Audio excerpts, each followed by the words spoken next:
Welcome to JEDI training. JEDI stands for Justice, Equity, Diversity, and Inclusion. The Big Brothers Big Sisters community is committed to, believes in, and affirms justice, equity, diversity, and inclusion, JEDI, for our workforce, volunteers, and families we serve. Diversity of thought, perspectives, lived experiences, and appearance makes us successful at the work we do every day. Inclusion provides opportunity for conversations where everyone can share in a brave, bold way how they contribute to our strength as a whole. Equity puts these collective conversations into action, allowing for a balance of fairness and change to occur. So what is JEDI? JEDI is the lens through which Big Brothers Big Sisters inspires youth equity and empowerment. Let's take a minute to review the definitions for what makes up the JEDI lens. Justice is dismantling barriers to resources and opportunities in society so that all individuals and communities can live a full and dignified life.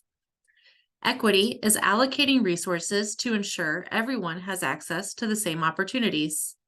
Equity recognizes that advantages and barriers, the isms, exist. Diversity is all the differences between us that are based on the advantages or barriers to opportunities we experience. Inclusion is fostering a sense of belonging by centering, valuing, and amplifying the voices, perspectives, and styles of those who experience more barriers based on their identities.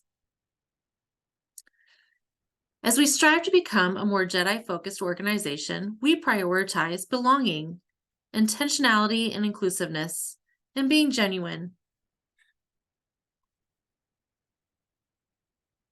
In this explainer video, Dr. Tori Weiston-Sheridan breaks down the diversity, equity, and inclusion concepts of the JEDI lens and how they apply to the work of one-to-one mentoring. So what is diversity? What is equity? What is inclusion? These are all things that we need to know and understand if we are to engage in this work. Language matters. In order for us to do this work, and for us to do this work effectively, we have to establish a shared language. Diversity is rooted in difference. Diversity is about having different people from different backgrounds and different experiences all seated at the table. For example, when we talk about organizations and we talk about the way that folks meet, we think about a table and we think about chairs around that particular table. Diversity means that each of those chairs is occupied by someone who's different from another person. So you would have women, you would have men, you would have LGBTQ people represented, and you would have different race, ethnicities, and religions represented as well. So again, the focus is on difference and being able to come together to be seated at that table. Equity goes beyond this idea of fairness. Equity is about shared power and shared resources. It's also about giving each particular person what they need to be successful.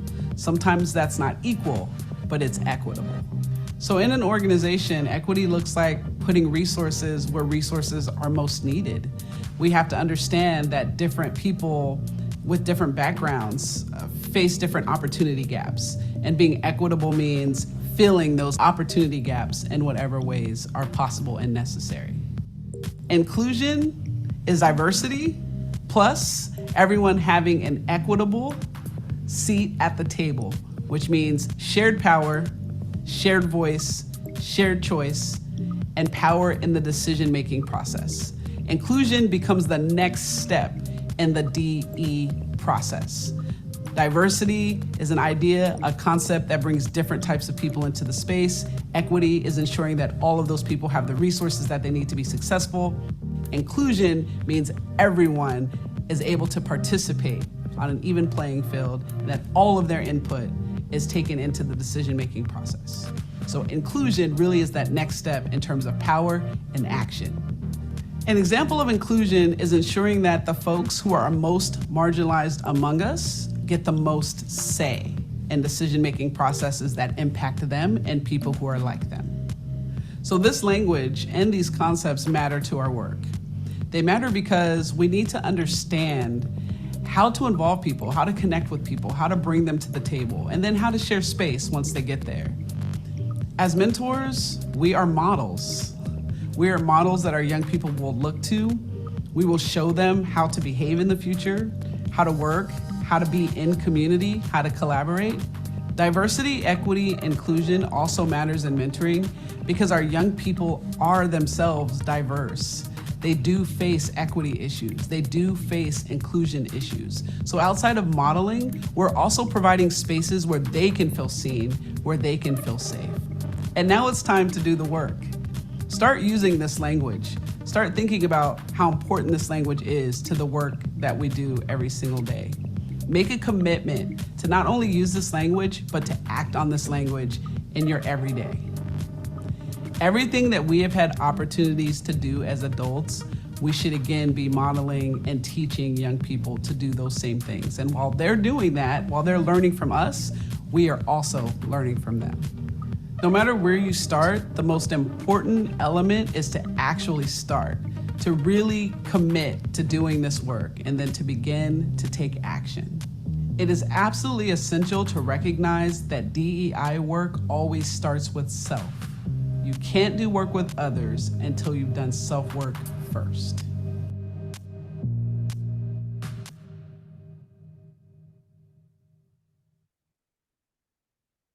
So these terms, it's a matching section, and you can look over it real quick, but this will actually be on the survey so that you're going to get sent just the definitions. So we're not going to match those right now. Right. In this explainer video, we hear from a youth voice about the importance of making sure justice guides the work of diversity, equity, and inclusion.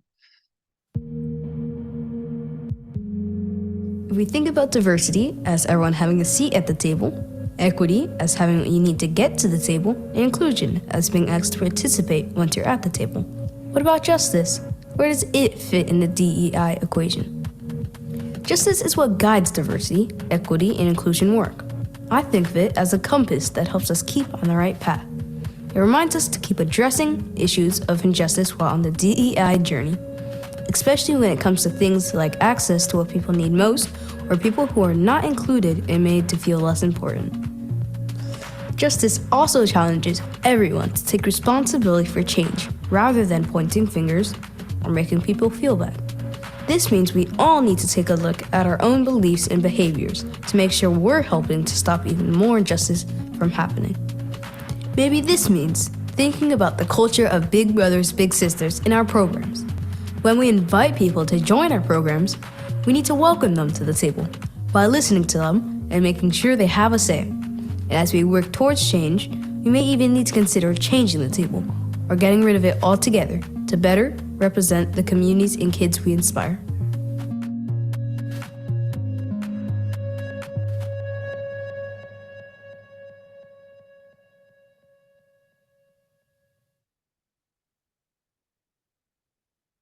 All right, thinking about the video you just watched about how justice, diversity, equity, and inclusion, fill in the blank below. Justice is what blank, diversity, equity, and inclusion work. So this actually would be on your survey, but because it's worded a little weird, I'm just going to give you the answer. It's guides. Justice is what guides diversity, equity, and inclusion work. Language matters. Words are hard. Language is so powerful because it connects us as humans, and connection is essential to any relationship, which is what Big Brothers, Big Sisters is all about. At the same time, words, language, can also be used to tear down people in society. Language, when used well, can create an environment where everyone feels welcome and included. However, historically, language has left out many individuals and groups. In the Big Brothers, Big Sisters community, we want to make meaningful connections and build up one another. So we want to make sure we use language well. No pressure. At times, it may feel like a lot of pressure because communicating well in general asks something of us. It asks us to try, and trying means we'll mess up a time or two on the way to growth. That's supposed to happen. What does trying mean? It means we try to change deeply embedded habits to consider the implications of words and phrases that have long gone unchallenged, to dig deep into empathy and imagine an experience other than our own. Since it's unrealistic, we will sweat over every word. Otherwise, we may never talk to one another. Perhaps consider a few key principles that can help. Here are a few that many folks involved in JEDI work recommend. Put people first. Default to person-first language. That puts the person ahead of their characteristics. Instead of a blind man or a female big, use a man who is blind or a woman who is a big. People-first language keeps the individual as the most essential element. There is more to each of us than our own descriptors. Mention characteristics like gender, sexual orientation, religion, racial group, or ability only when relevant to the discussion. It's important to note that there are exceptions to this recommendation. In the autistic community, many prefer autistic person rather than person with autism. One reason for this is that it indicates being autistic as an inherent part of a person's identity rather than an addition to it. Also, many feel autism is a different way of seeing and interacting with the world, rather than an impairment or a negative thing. When in doubt, it can be helpful to ask people their preference. Use universal phrases. Idioms, jargons, and acronyms can exclude people who may not have specialized knowledge of a particular subject and impede effective communication as a result. Many idioms don't translate well from country to country, and some are rooted in negative connotations and stereotypes. Use strength-based language. When speaking about disability, avoid phrases that suggest victimhood, victim of, or confined to a wheelchair. Replace these with survivor and a person who uses a wheelchair. You can see affirmative terms here and negative terms here. Person with a disability, impaired, invalid, crippled. And so you can just spend a few moments going over the affirmative positive terms and the negative terms that we don't want to.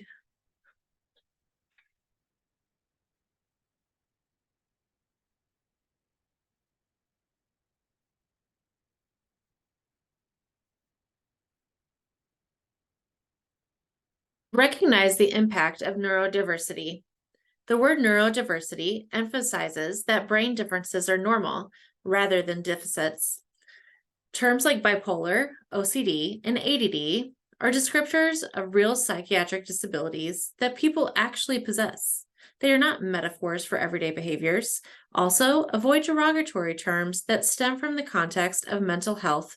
For example, don't use crazy, mad, schizo, or psycho. Use gender-neutral language. Using guys to address all people is gendered language that may imply men are preferred gender at your organization. Also, it disregards the people in the room who are not men. Think of it like this. You wouldn't address a mixed gender group as hey ladies. Instead, work in inclusive words such as folks, people, you all, y'all, and teammates. If you aren't sure, ask. Strive to include language that reflects people's choice and style and how they talk about themselves. Our quest to be as inclusive as possible means working on a shared language. Here are just a few vocabulary words, many you've likely heard of, that might pop up from time to time as we learn from each other. AAPI. AAPI is an acronym for Asian American Pacific Islander, which encompasses all of the Asian continent and the Pacific Islands of Melanesia, Micronesia, and Polynesia. Ally. Someone who speaks on behalf of others in need or distress until they are empowered to speak for themselves. BIPOC. BIPOC stands for Black, Indigenous, and People of Color. BIPOC aims to highlight specific violence and discrimination experienced by Black and Indigenous people. It reinforces the fact that not all people of color have the same experience, particularly when it comes to legislation and systemic oppression. BIWOC. BIWOC stands for Black, Indigenous, and People and Women of Color. Black. Black refers to any various populations that have a dark pigmentation of skin who identify as Black, including those in the African, I cannot say this word, I apologize, diaspora, and within Africa. Note, should be capitalized. LGBTQ, an inclusive term for those who identify as lesbian, gay, bisexual, transgender, and queer. Indigenous. Indigenous, as used in the United States, describes the native inhabitants of North America. It is a broad term encompassing all tribes of the original residents of the continent. There is not consensus on whether or not Indigenous should be capitalized. Intersectionality. Intersectionality is simply a prism to see the interactive effects of various forms of discrimination and disempowerment. It looks at the way that racism, many times, interacts with patriarchy, social systems in which power is primarily held by adult men, heterosexism, viewing the world only in heterosexual terms, classism, which is prejudiced for or against people belonging to a particular social class, xenophobia, the fear or hatred of foreigners, seeing that the overlapping vulnerabilities created by these systems actually create specific kinds of challenges. Latin, a gender-neutral term often used in lieu of the gendered Latino or Latina when referring to individuals with cultural ties to Latin America and individuals of Latin American descent, should be capitalized. Microaggression. No, really, where are you really from? I don't see color. The everyday verbal, nonverbal, and environmental slights, snubs, or insults, whether intentional or unintentional, which communicate hostile, derogatory, or negative messages to target persons based solely upon their marginalized group membership. Native. Natives refer to descendants of the peoples who inhabited the Americas, the Pacific, and parts of Asia and Africa prior to European colonization. There is not consensus on whether or not natives should be capitalized. Hawk. The term people of color is used primarily in the United States to describe any one person who is not white. The term is meant to be inclusive among non-white groups, emphasizing common experiences of racism. Power. The ability to make someone do what you would have them do. White. The term white was created in the 17th century by Virginia slave owners and colonial rules to distinguish European colonists from Africans and indigenous peoples. Using the language. It's likely that everyone reading this is starting at a different place. Some of you have been using this language for years, and for others, it may be somewhat fresh. This exercise is for everyone. Let's assume we're all new to JEDI work and its language. To get started, here's a rather common situation. You're kicking off a meeting with several colleagues. How would you say hello? So here we're going to say, hey, folks. Using words like folks, you all, teammates, etc., are more inclusive of everyone. A volunteer mentions their little is having some problems focusing at school and can be disruptive at times. You reply, now, out of these two options, we're going to say, has something happened in your little's life recently? We will not say, is he an ADHD kid? This applies the person-first principle of language and a trauma-informed care approach by considering what may have happened to the little rather than assuming their behavior is due to ADHD.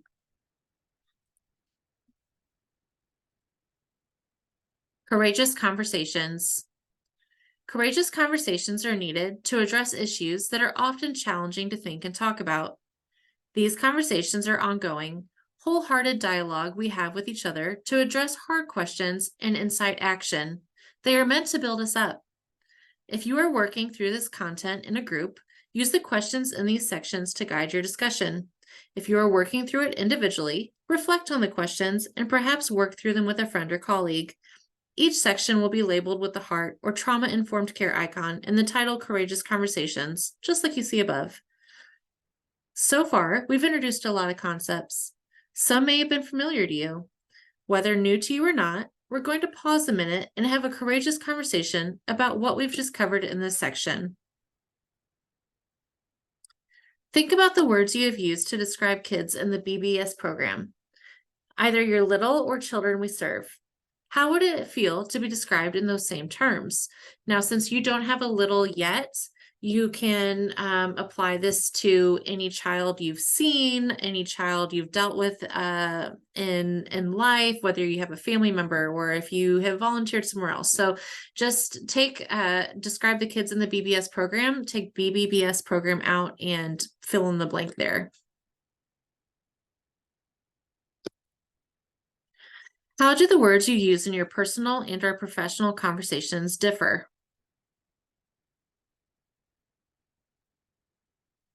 What empowering language are you using, or can you start using, to talk about children, adults, and families who don't usually have a seat at the table?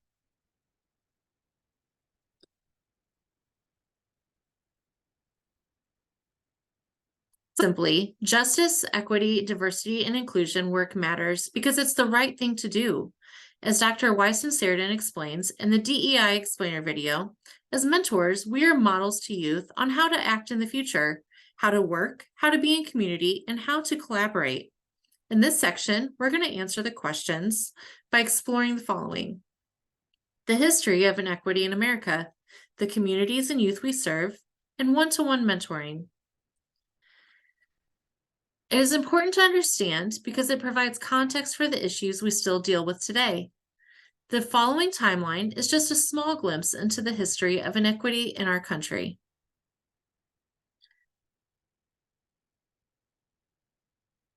You want to look over this timeline.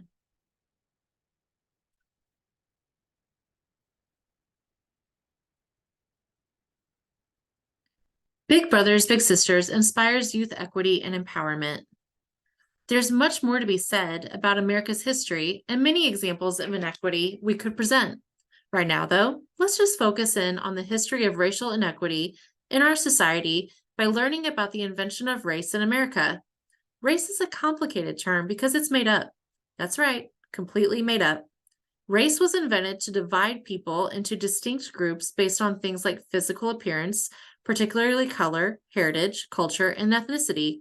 Watch this next video to learn about how America invented race. Hey, you, Caucasian. Hey, man. Redneck. Hey, Blanco. Gringo. Paleface. I gotta tell you a secret. Rooney. Hunk. Mzungu. This might come as a surprise, but White people, listen to this. In America in the early 1600s, you didn't exist. you didn't exist. I hate to break it to you like this. Listen to what your history books missed. What would be made white were completely unrelated, under-melanated people. Frankenstein, collaged by an optical illusion. The ultimate mirage called race. A social construction like Santa Claus. Back in the day, y'all either English or Scot, Irish Catholic or Protestant, land owning or not. But you can't have white without black in America. Back before we was Captain America, black wasn't a race. Africans came from different nations, like in Dongo, where Queen Nzinga reigned. Indigenous were the same. Powhatan, Doeg, regardless of tribe, melanin didn't determine fate. Skin color didn't make a difference, no matter what hue your flesh was tinted in. Cause your complexion wasn't kinship, and pigment was insignificant. It didn't prevent you from certain privileges. This is the story of how skin became color. Color became race, and race became power. The creation of the Caucasian, white Aryan. It's the story of how white became American. The census says your race is white. Don't believe the hype. 1650, Jamestown. Meet William Berkeley, appointed by King Charles II of England to govern colonial Virginia. He rules with an iron hand and enriches a small cadre of English landowners. They grow tobacco. The sweet leaf is gold. America's first road to riches.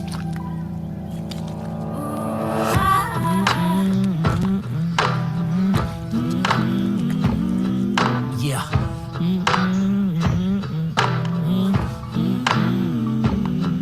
Hey, to grow the crop, they kidnap and capture men. Engaged in human trafficking and trap the African. And if they can't steal the labor, then they use lies as lures, of false promises as tools to recruit all the poor from Bristol to Liverpool. Little did they know that they were in for something cruel. Jamestown was their destination.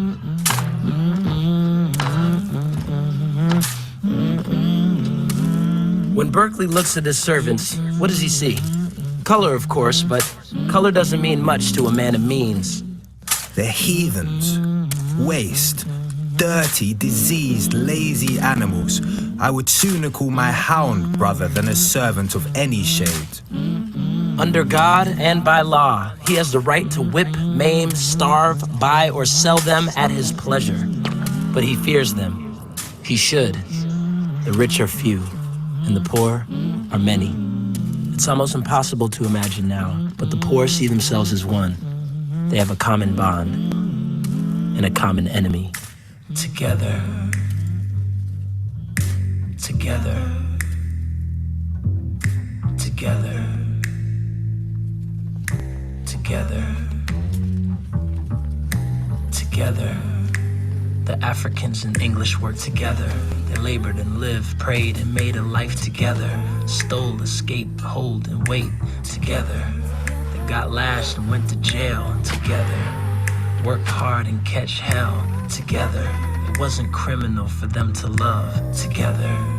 Got married and had kids together. The colony was filled with different shades together. Mahogany, tan, olive, and beige together. Molasses, dark chocolatey flavors together.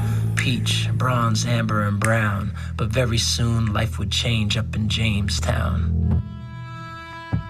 There's no lifetime slavery yet. The indentured Europeans and Africans can still buy their freedom. Released from bondage, they'd set out in search of land. For these new frontiersmen, freedom is a rotten promise. The rich own all the good soil, and the indigenous tribes desperately grasp for the rest, fighting for every acre they have left. The frontiersmen seethe with each new tax, each broken promise, each death, each rich man that grows richer, each poor man that grows poor, until they can't take it anymore. 1676, time to take matters into their own hands. They cast one Nathaniel Bacon as leader, the son of an aristocrat who came to the frontier after squandering his inheritance. Under Bacon, they band together to take land from the tribes and power from Berkeley. Together. Together. Together.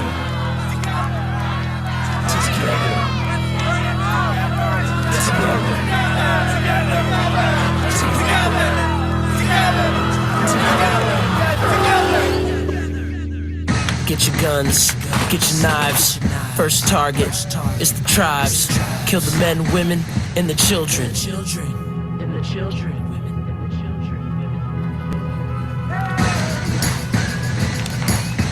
100 men turn into 1,000. A posse-turned guerrilla army is astounding. And Dongo, English, Angolan, Irish fought together to abolish all the tyrants and the snakes, ready to mount the heads on stakes. Enough of these rich men, of these false men, corrupt men. Light the torches and set Jamestown ablaze. Let it burn, let it burn. Jamestown put the ashes in an urn. 100 years before the revolution, Africans and Europeans were in union. Let it burn, let it burn. The British never wanted us to earn. So bring the fire to the upper classes. We can make a better future from the ashes.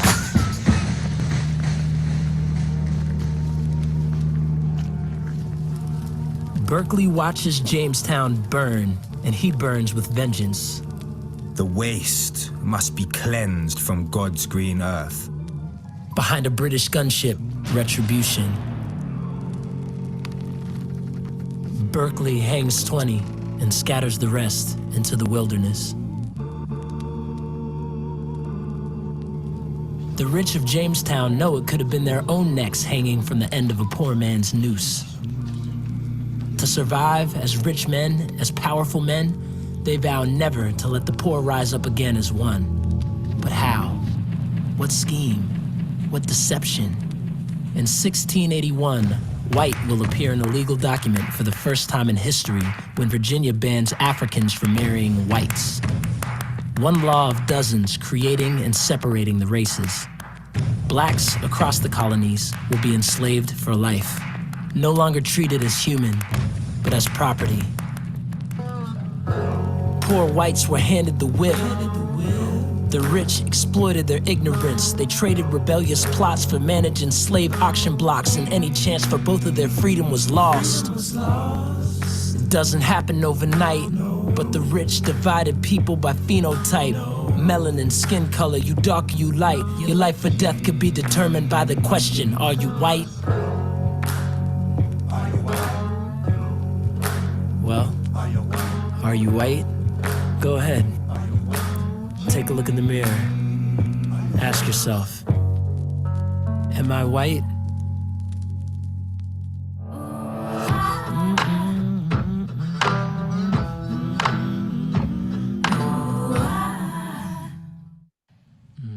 We are no longer allowed. To marry? We are no longer allowed. To start a family? We are no longer allowed. Can we say aloud Should we stay inside? that we have a child? Can we stay alive? We're not coming out. Why are we vilified? Let's go underground. We are no longer allowed. Hey, you, Caucasian. Hey, man. Hey, bro. All right. Our mission, Jedi Works at Big Brothers Big Sisters, focuses on youth who need us most. Jedi work requires that we understand who is the most marginalized, those who were excluded or ignored in a group, society, or community among us, and ensure they have a shared choice and shared voice. So who are the youth that need us most? As we've been learning, it is the most marginalized youth among us. So let's take a look at who those youth are in America. While there isn't room to give you all the data on the daily experiences of marginalized children and youth in America, here are a few numbers that will give a small glimpse. Click the arrow icons to scroll through the numbers. I'm going to let you guys, I will click through the arrow and you guys can take a look at this. It's an infographic.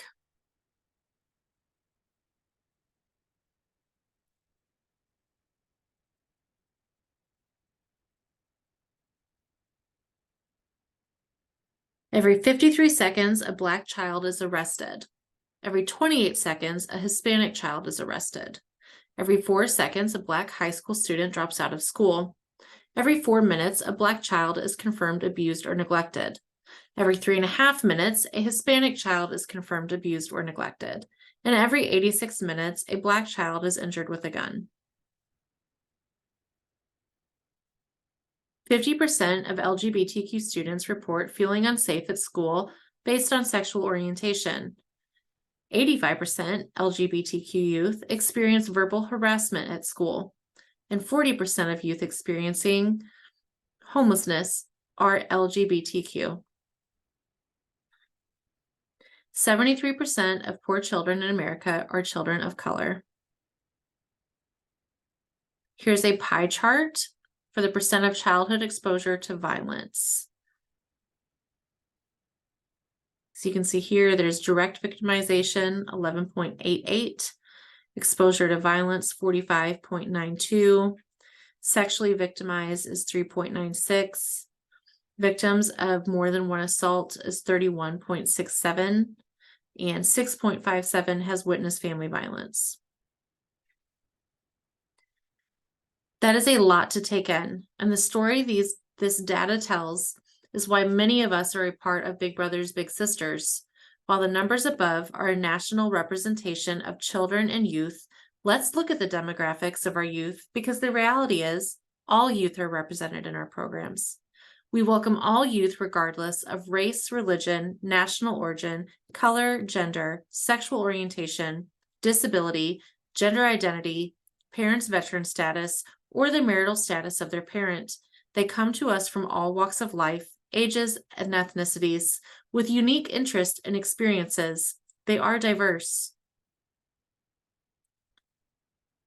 The percent of youth served by race, ethnic background. So BIPOC, 65.8. white, 27.5, and then unknown is 6.7. Percent of youth served by gender identity. 44.7 identify as male.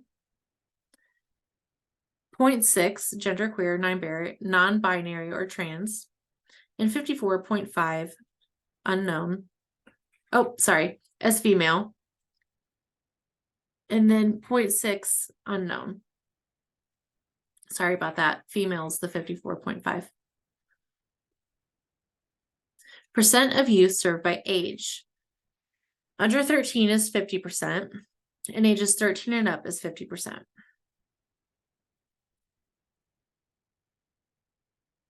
%74% of littles receive free or reduced price lunch from school. 55% of littles live in a single parent household, and 23% of littles have one or more family members in jail, prison, on parole, or on probation. As mentors, we are models. And as you can see from the numbers, the youth we inspire are diverse. Many have or will face the complex issues of equity and inclusion. And mentoring young people who are marginalized means having to address their context, and their context involve levels and layers of racial, social, and economic toxicity. As mentors, we can address this by providing spaces where children and youth are seen, heard, and feel safe from harm. This requires us to be mindful that everything we say and do as adults is a model to our youth. First, do no harm.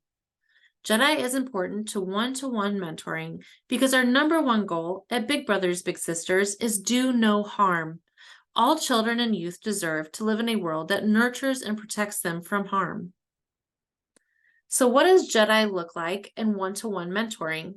What's the potential impact of not applying JEDI principles in one-to-one mentoring? These are big questions with more than one answer, but to start, let's take a look at a few stories.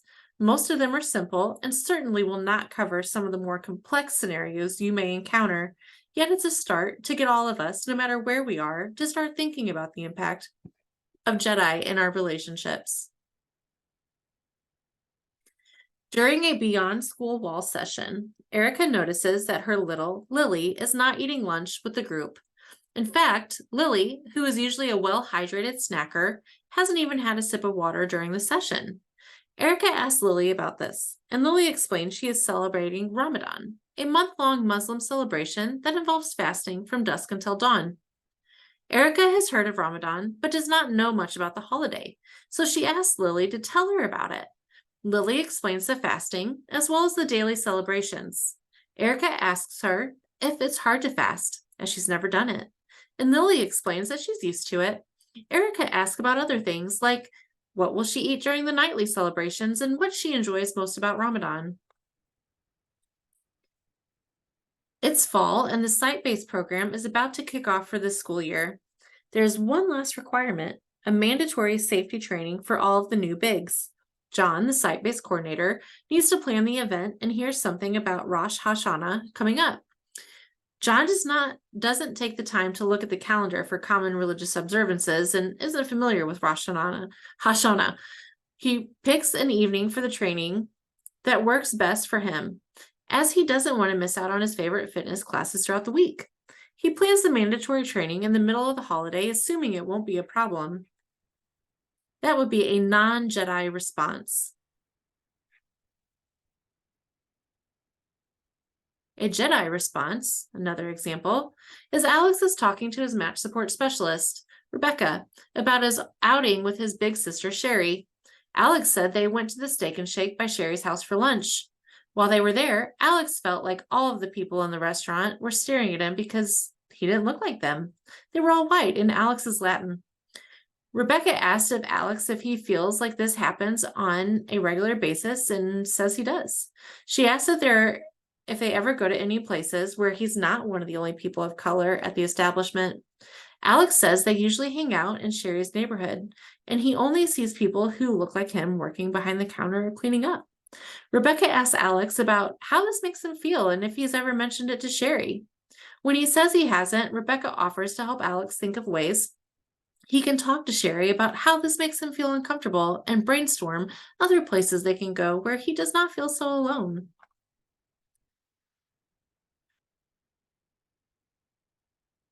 After reading the story below, select what best represents a Jedi response.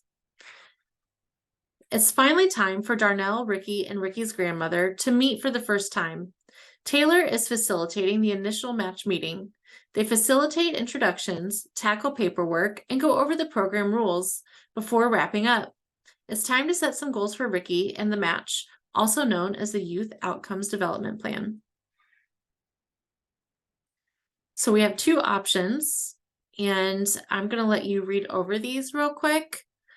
They will be probably on your survey for what is an appropriate Jedi response. So I'm not going to give you the answer, but I am going to let you look over those briefly.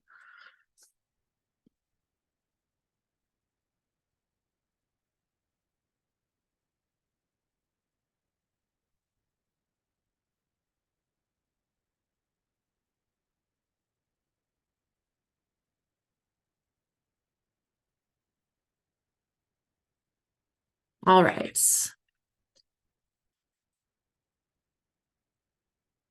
Take a moment to reflect on how you would respond to your little in this story. Greg and his little brother Jordan are hanging out at the park when a police officer walks by Jordan, who is usually very talkative, becomes very quiet and fidgety, and asks Greg if he can go home. Greg becomes a little annoyed and tells Jordan they just got there. He notices Jordan's eyes shift from the police officer to the ground. Jordan insists that he just wants to go. How would you respond? Give that a little bit of thought on how you would handle that. Depending on your experiences, some of these stories might sound familiar, while others may have never crossed your mind. These stories demonstrate how an understanding, or lack of, another person's lived experiences can avoid causing harm. To foster this sense of understanding, it requires us to take a look at ourselves, at our own experiences, beliefs, and attributes, and their influence on how we see the world. It requires us to be more aware. In our second courageous conversation, let's talk about the impact of the numbers you just reviewed. If you are working through this content in a group, use the following questions to guide your discussion. If you are working through it individually, reflect on the following questions and perhaps work through them with a friend or colleague. Think about your community. Who are the most marginalized youth in your community? What would be necessary to ensure all youth are connected to the resources they need to be successful? What does it look like to make sure children and youth have shared choice and a shared voice in the decisions that impact them? We are all starting Jedi work from different levels and lived experiences. Many have been doing Jedi work for years, while others are new to the work. That makes a course like this challenging, especially in an online setting. We don't know what we don't know. One thing we do know, we have to find a starting point. For some, this means slowing down, while for others, it may mean getting caught up. So where is that starting point? No matter who you are, where you are in the process, Jedi work starts with self, taking a close look at ourselves and considering that we don't know what we don't know. In other words, we may have some blind spot when it comes to our beliefs and values. Social identity. As we start talking about awareness, it's important to understand our own social identity. Your social identity is a sense of who you are based on group membership. We use social categories like Black, White, Australian, Christian, Muslim, student, and bus driver because they help us simplify the world. If we can assign people to a category, then that tells us things about those people. Similarly, we find out things about ourselves by knowing what categories we belong to. We define appropriate behavior by reference to the norms of groups we belong to, but you can only do this if you can tell who belongs to your group. And of course, an individual can belong to many different groups. This whole concept is rooted in social identity theory, which boils down to the idea that people naturally divide the world, including themselves and other people, into categories. These categories can separate us from them in ways that aren't exactly positive. And we all practice some level of social identity categorization every day, whether we realize it or not.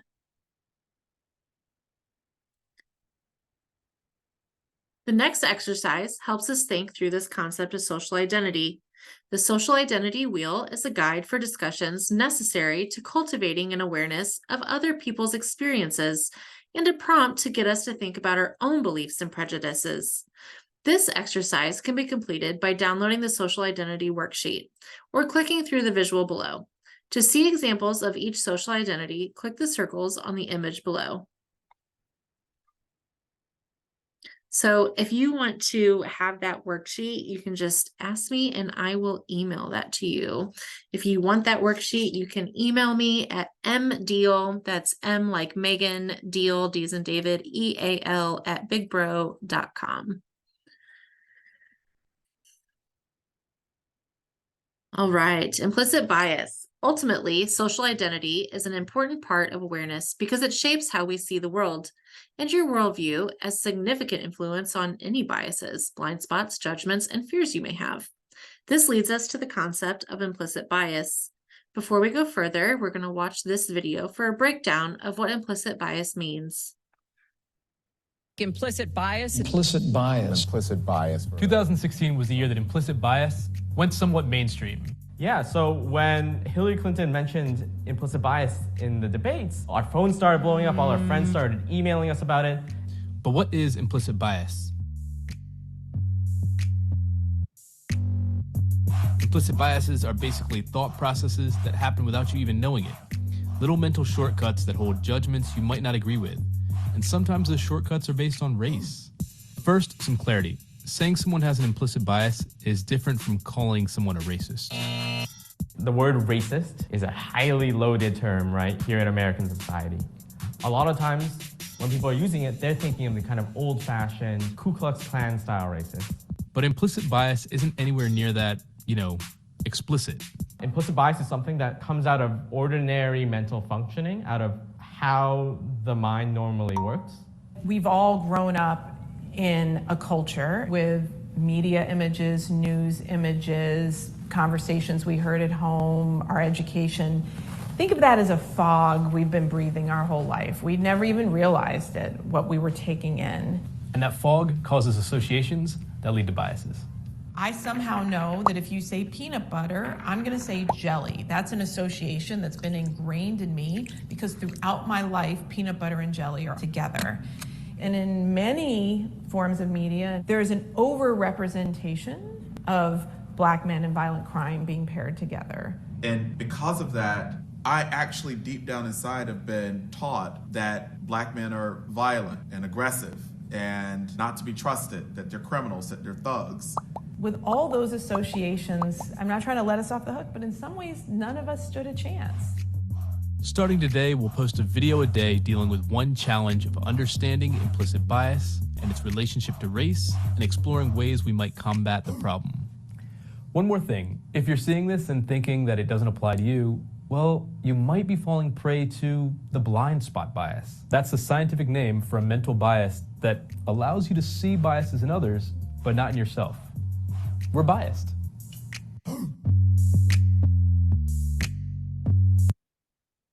Right. Blind spots.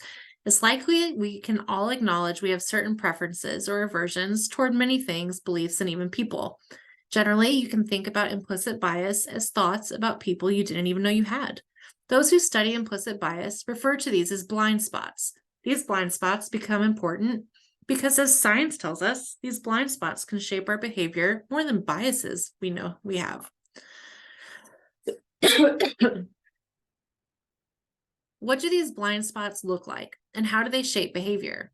Well, if you have a stereotype about Asian people that labels them as foreign, implicit bias means you might have trouble associating even Asian American people with speaking fluent English or being American citizens.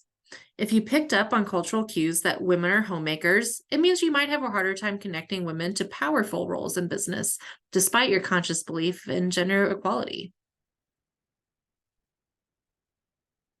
The implicit associations we hold often don't align with our declared beliefs.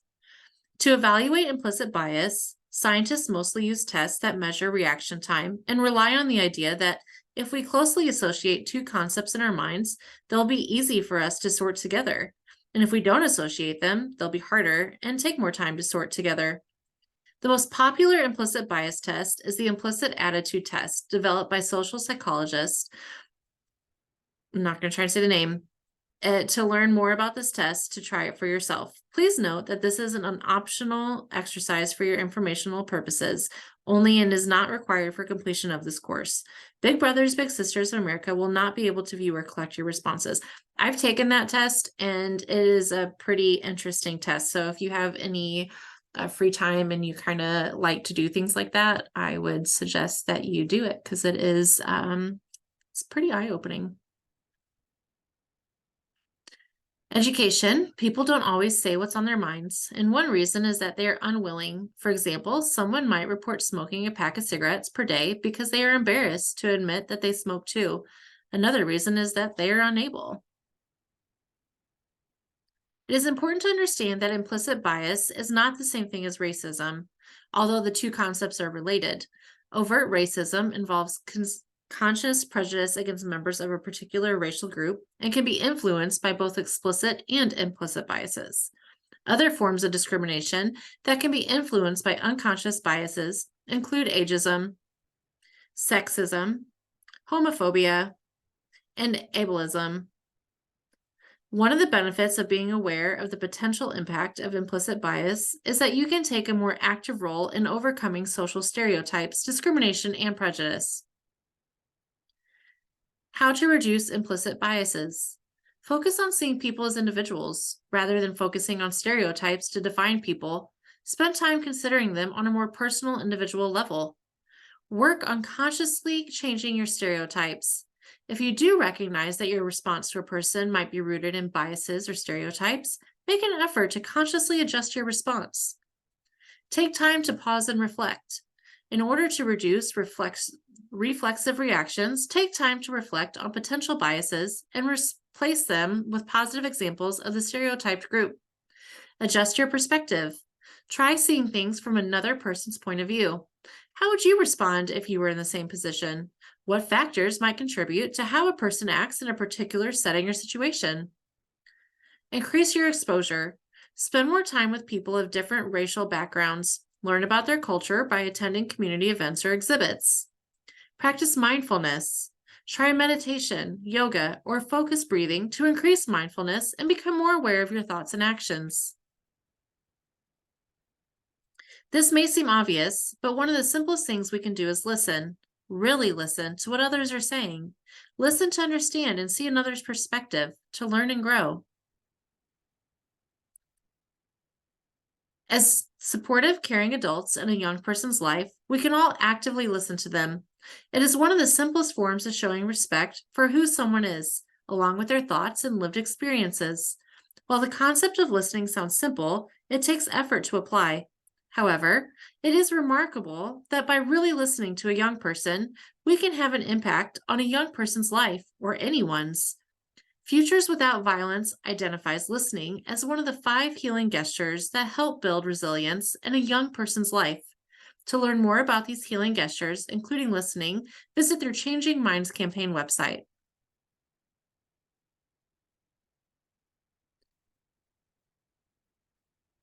All right, let's listen or watch this video on communication. Get up to 25% off top brands like Nike, Sorel, Timberland, and more at DSW.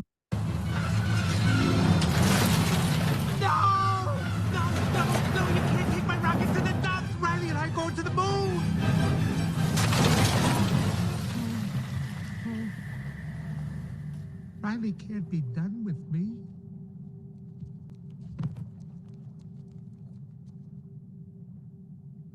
Hey, it's gonna be okay.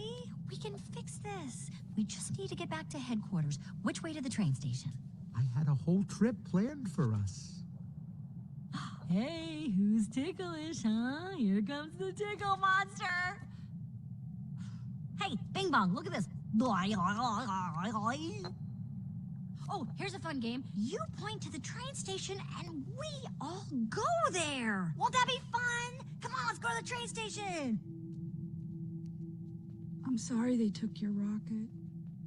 They took something that you loved. It's gone. Forever. Sadness. Don't make him feel worse. Sorry. It's all I had left of Riley. I bet you and Riley had great adventures. Oh, they were wonderful. Once we flew back in time, we had breakfast twice that day. Sadness. It sounds amazing. I bet Riley liked it. Oh, she did. We were best friends. Yeah, it's sad.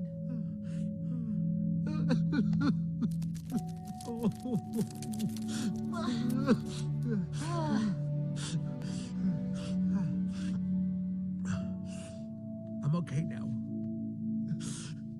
Come on. All right. Empathy. Empathy is feeling with people. We know you've probably seen it, but we could not leave Brene Brown's video on empathy out. It's worth watching. 30 minutes over a cup of coffee. A laugh.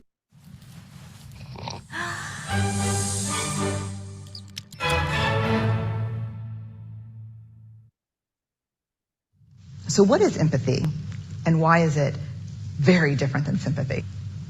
Empathy fuels connection. Sympathy drives disconnection. Empathy, it's very interesting. Teresa Wiseman is a nursing scholar who studied professions, very diverse professions where empathy is relevant, and came up with 4 qualities of empathy. Perspective taking, the ability to take the perspective of another person or recognize their perspective as their truth. Staying out of judgment, not easy when you enjoy it as much as most of us do. Recognizing emotion in other people and then communicating that. Empathy is feeling with people. And to me, I always think of empathy as this kind of sacred space when someone's kind of in a deep hole and they shout out from the bottom and they say, I'm stuck, it's dark, I'm overwhelmed. And then we look and we say, hey, climb down. I know what it's like down here, and you're not alone. Sympathy is, ooh, it's bad, no, you want a sandwich? Empathy is a choice, and it's a vulnerable choice, because in order to connect with you, I have to connect with something in myself that knows that feeling. Rarely, if ever, does an empathic response begin with at least. And we do it all the time. Because you know what? Someone just shared something with us that's incredibly painful, and we're trying to silver lining it. I don't think that's a verb, but I'm using it as one. We're trying to put the silver lining around it. So, I had a miscarriage. Oh, at least you know you can get pregnant. I think my marriage is falling apart. At least you have a marriage. John's getting kicked out of school. At least Sarah is an A student. But one of the things we do sometimes in the face of very difficult conversations is we try to make things better. If I share something with you that's very difficult, I'd rather you say, I don't even know what to say right now, I'm just so glad you told me. Because the truth is, rarely can a response make something better. What makes something better is connection. All right, so we are going to skip this because that'll be on your survey. To Jedi work is a key ingredient to Jedi work is empathy. Empathy can shape the experiences all our leaders, staff, volunteers, littles, and parents' guardians have with big brothers, big sisters. For example, being able to feel with others can fuel our efforts to ensure we are offering respectful and culturally responsive programs and support. Empathy can also take us outside of our everyday realities and allow us to see the structural barriers that our youth might be facing or the obstacles that they must overcome after leaving our program. This can inform how we design and deliver programs and how we define success. Courageous conversation. let's think about what we would respond with based on what you've learned about awareness, listening to understand, and empathy. What are your strengths and opportunities for growth? What are 3 ways you can diversify your experiences that will increase your awareness and empathy for others? Who can you count on to support you on your Jedi journey? Remember, you are never alone on this journey. BBBS is always here for you. The Jedi Commitment Statement is together we affirm that every person has the opportunity to reach their full potential. We are committed to creating and cultivating a safe environment where all individuals feel respected and valued equally. We are committed to a non-discriminatory and anti-racist approach and are committed to dismantling any inequities within our policies, systems, programs, and services. Guys, thank you so much for joining this training. And this is your last training, which means once you complete this and you complete your survey, you are ready to be matched. Thank you so much. We appreciate you, and we are so excited you have jumped on board.